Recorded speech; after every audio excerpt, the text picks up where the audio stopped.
when we're talking about active listening, what we're saying is that not only do we, through our body, through the way we react physically and the things we say, do we show people whether or not we care about what they're saying, but also that when we listen to them, we have to understand that what people say has two aspects to them, or to it. One is that you hear words, which are the intellectual content of what people are saying.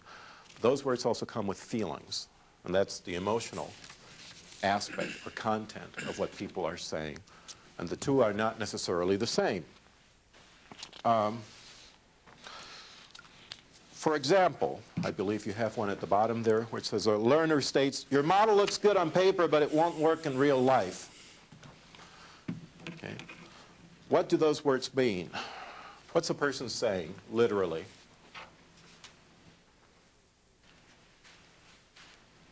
The way you said them and with the tone you said them is that if I had given you a model like that, is that it was just a real piece of junk. Yes. Right. What else? But if you had phrased it and used a different tone, you could have been more encouraging to me to pass things on to you later. Sure. Yeah. So the tone of voice affects the way I would react or you would react. What else? If somebody tells you something like this, this doesn't work. You've made a mistake. You're wrong. You've made a mistake. Yeah, you're wrong. It's theory, but no practical application. Mm-hmm. Sure. We hear that a lot. Yeah. What else?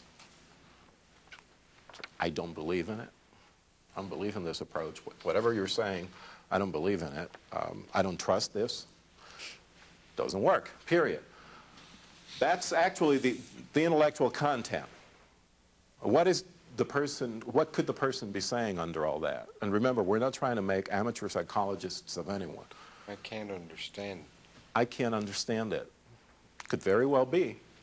So it's not just that what you're saying doesn't make sense or it's trash. It might just very well be that the way we presented it makes it look that way. May not have anything to do with the inherent value of the object. May have a lot to do with the fact that the person doesn't understand. And the person should be allowed or should feel free to say that. And that's my big point. In the way we behave, in the way we react to what people say, we're actually saying also, don't you dare say anything about my model. If you think it's trash, it's because you don't understand it. There's nothing else to it. And if you don't understand it, it's because you shouldn't be here.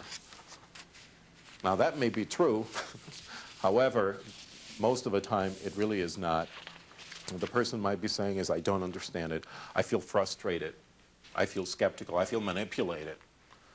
And so that provides us as instructors an opportunity to figure out what exactly in the way I presented it could have led this person to conclude that.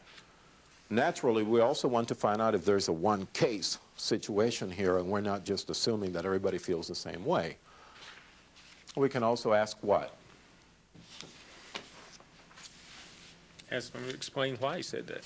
Explain why from the same person? Preferably from the group.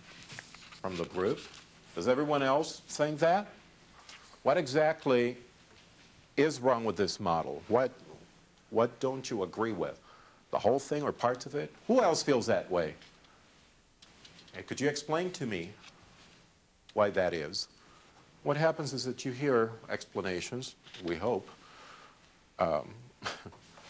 You hear the explanations, and maybe you can do something about it. Now, how we react to the explanations themselves does tell people whether or not you're sincere about really listening to them, instead of just writing down their names so that you'll remember it the very last day, right?